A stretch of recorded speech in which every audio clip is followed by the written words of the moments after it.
Halo kawan-kawan, balik lagi di Redaksi Masyarakat, Ruang Isu dan Edukasi Masyarakat.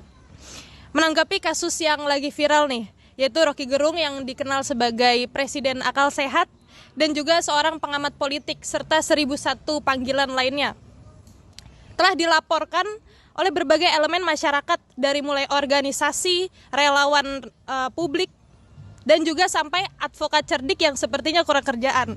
Nah, menanggapi hal tersebut, saya sudah bersama dengan dua orang mahasiswa Fakultas Hukum Pidana.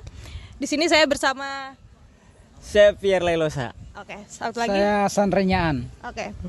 Kita sudah bersama Bung Pierre dan Bung Hasan.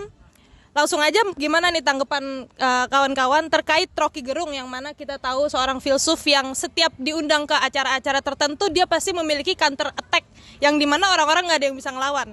Tapi hari ini Rocky Gerung sudah digugat atas dasar perbuatan melawan hukum dan juga sekaligus didakwakan atas dasar pencemaran nama baik. Mungkin bisa kita tanya pendapatnya dari Bung Pierre dulu. Oke, baik. Melihat permasalahan ini kan Rocky Gerung bukan sekali dilaporkan, bahkan mungkin juga udah pernah disidang juga. Nah, melihat hal ini secara umum, kalau dalam negara demokrasi, ya kan, kritikan itu satu hal yang wajar, dan penghinaan itu potensinya pun adalah hal yang paling besar itu terjadi di permasalahan dalam negara. Kenapa? Karena beban kedaulatan itu ada dalam tangan rakyat. Jadi ketika pemerintahan melaksanakan sesuatu, rakyat punya andil paling besar di situ, bahkan untuk mengkritisi, bahkan tidak menutup kemungkinan ada penghinaan di sana. Nah, permasalahan ini kalau kita lihat, kalau menurut saya kan hari ini yang jadi permasalahan ada yang pro, ada yang kontra gitu. Dan kalau tidak salah udah dilaporkan, ada bahkan jalur pidana, ada jalur perdata gitu. Sependek-pendek pengetahuan saya, jika dikatakan sebagai sebuah penghinaan, hal itu kan masuk dalam delik aduan. Otomatis Pak Presidennya yang harus melaporkan itu. Ataupun, dan pertanyaan apakah memang Presiden merasa dihina di sana, itu kan juga mempengaruhi definisi dari pengertian penghinaan itu sendiri ya. Itu jadi jika dilihat dari segi hukum pidananya, bagi saya hal ini bisa ditindaklanjuti apabila ada pelaporan dari pihak yang merasa dihina gitu. Oke. Baik, kalau misalnya mendengar penjelasan Bung Pierre tadi, apabila orang merasa dihina dia bisa melaporkan langsung. Tapi yang menarik adalah seorang advokat bernama David, dia merepresentasikan dirinya sebagai warga negara yang dimana presidennya dihina, dan dia merasa secara tidak langsung dia juga dihina karena dia adalah seorang warga negaranya. Gimana pendapat Bung Hasan soal hal tersebut? Kalau menurut saya jangan terlalu mengklaim lah.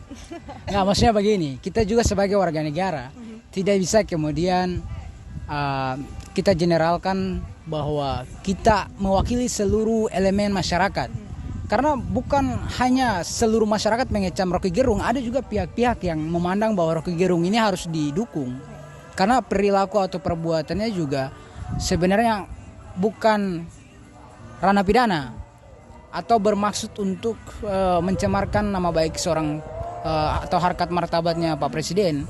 Karena begini, kalau kita bicara konteks pemidanaan ini kan, kalau pandangannya Prof. Sudarto yang kemudian menjadi salah satu perumus KUHP yang sekarang, itu dia bilang dipidananya seseorang tidaklah cukup hanya karena seseorang itu melakukan perbuatan yang bertentangan dengan undang-undang atau perbuatan melawan hukum. Perlu dipertimbangkan soal namanya asas Ginstraf Zonderschul, asas tiada pidana tanpa kesalahan, yang mana harus diperhatikan mens rea, actus reus sama alasan pemaaf. Kan jelas bahwa mens rea daripada seorang Rocky Gerung ini bukan diperuntukkan untuk menjelekkan seorang presiden. Karena argumentasi secara menyeluruh yang disajikan oleh Rocky Gerung tidak hanya tentang kata itu, dua kata tadi. BT kan kita sebutnya BT. Kan di sebelumnya udah membahas soal IKN.